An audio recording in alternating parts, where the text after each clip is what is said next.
Atenção, está no ar a Rádio Libertadora.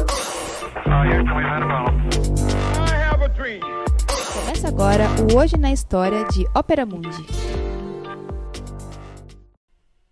1948. Criação do Estado de Israel. Em 14 de maio de 1948, o presidente da Organização Sionista Mundial, o sionista trabalhista Davi Ben-Gurion, proclama em Tel Aviv o Estado de Israel, estabelecendo a criação do primeiro Estado judeu. Nós proclamamos por este ato o estabelecimento do Estado judeu na Palestina, que se chamará Israel, disse em uma cerimônia no Museu de Arte. Ben-Gurion seria eleito o primeiro premier do novo Estado, vindo a ocupar também a pasta da defesa no governo. À distância, ouviam-se o estalo dos tiros do conflito que imediatamente eclodiu entre judeus e árabes, logo após a retirada do exército britânico da região, ocorrida horas antes naquele mesmo dia. No dia seguinte, forças do Egito, da Transjordânia, da Síria, do Líbano e do Iraque invadiram por terra o novo país, juntamente com um ataque aéreo lançado pelo Egito. O Estado de Israel teve suas origens no movimento sionista, criado no final do século XIX por judeus que viviam sua longa diáspora na Europa e reclamavam o estabelecimento de um espaço territorial judaico após séculos de perseguição. Em 1896, o jornalista austríaco Theodor Herzl publicou um panfleto político chamado O Estado Judeu, onde argumentava que a criação de um Estado judeu era o único meio de proteger os judeus contra o antissemitismo. Herzl tornou-se o líder do movimento sionista, reunindo o primeiro Congresso Sionista na Suíça em 1897. A Palestina, controlada então pelo Império Otomano, foi escolhida como o lugar mais desejável para o estabelecimento do Estado judeu por supostamente ser o lar bíblico deste povo. Após a Revolução Russa de fevereiro de 1905, crescentes contingentes de judeus russos e da Europa Oriental começaram a emigrar para a Palestina, juntando-se aos poucos milhares que haviam chegado antes. Os colonos judeus insistiam no uso do idioma hebraico em vez do Yiddish, a língua dos judeus askenazi da Europa, que consistia em uma mistura de dialetos germânicos e algumas palavras hebraicas, e que usava a ortografia do Aleph Beit, o alfabeto hebraico. Curiosidade, um dos responsáveis pelo reavivamento do hebraico em sua versão moderna foi o jornalista e linguista Eliezer Ben Yehuda, nascido na Rússia em 1858 e falecido na Palestina em 1922. Com o colapso do Império Otomano durante a Primeira Guerra Mundial, os britânicos tomaram a Palestina como protetorado. Em 1917, Londres publicou a Declaração Balfour, que afirmava a intenção de estabelecer um lar judeu na Palestina.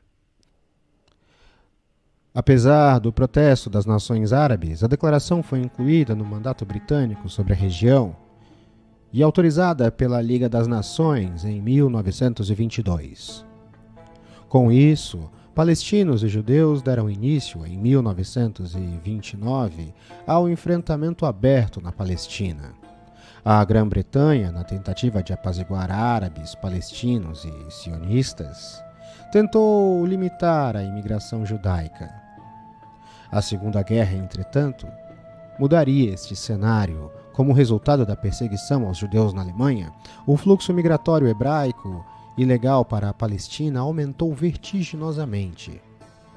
Grupos judaicos como a Haganá, defesa em hebraico, passaram a empregar guerra de guerrilha contra as forças britânicas, sob a alegação que os imperialistas britânicos estariam traindo a causa sionista. além de seus militantes, facilitarem a imigração palestina de judeus e o estabelecimento de kibbutzes, fazendas de produção e vida coletiva, que foram o primeiro modelo de ocupação do território palestino pelos judeus.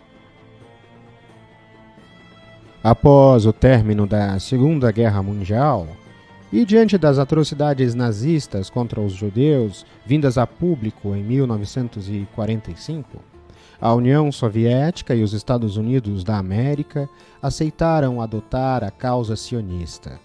A Grã-Bretanha, incapaz de encontrar uma solução, transferiu o problema para as Nações Unidas, que em novembro de 1947 aprovou a partilha da Palestina. Os sionistas tomaram posse de mais da metade da Palestina, embora representassem menos da metade da população local. Palestinos e árabes enfrentaram as forças sionistas, contudo, em 14 de maio de 1948, os judeus já tinham garantido o controle de sua área da partilha e também da parte árabe. Assim, os israelenses conseguiram derrotar os árabes e ocuparam territórios chaves como a Galileia, a costa palestina e uma faixa ligando a região costeira a Jerusalém. Em 1949, um cessar-fogo patrocinado pela ONU propiciou aos sionistas o controle permanente das áreas conquistadas. A expulsão pela força de centenas de milhares de palestinos de seus lares durante a guerra deixou o país com uma substancial maioria populacional judaica.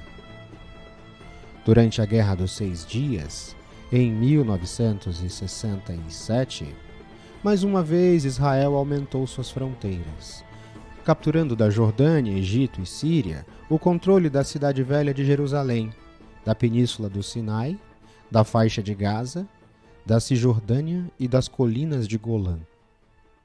Em 1979, Israel e Egito assinaram um acordo de paz, pelo qual o Sinai foi devolvido em troca do reconhecimento egípcio ao Estado de Israel. A Organização pela Libertação da Palestina assinou um acordo de paz com Israel em 1993, visando a implementação do Estado palestino na faixa de Gaza e na Cisjordânia. O processo de paz não avançou. E a partir dos anos 2000, o conflito entre israelenses e palestinos se acirrou em Israel e principalmente nos territórios invadidos. Para entender um pouco melhor sobre a história de Israel, o movimento sionista e a luta do povo palestino, recomendamos que assista às entrevistas de Ofer Kassif, Judeus Comunistas contra o Sionismo, e de Bruno Huberman, Sionismo é Racista e Colonial. Ambas as entrevistas no programa 20 Minutos Internacional, apresentado por Breno Altman. Hoje na História, uma produção Opera Mundi, baseada nos textos de Max Altman, com revisão de Fernanda Forgerini, na edição de áudio Laila Manuelli, na narração e animação eu, José Igor. Jewish communities worldwide oppose the creation of the state and still do.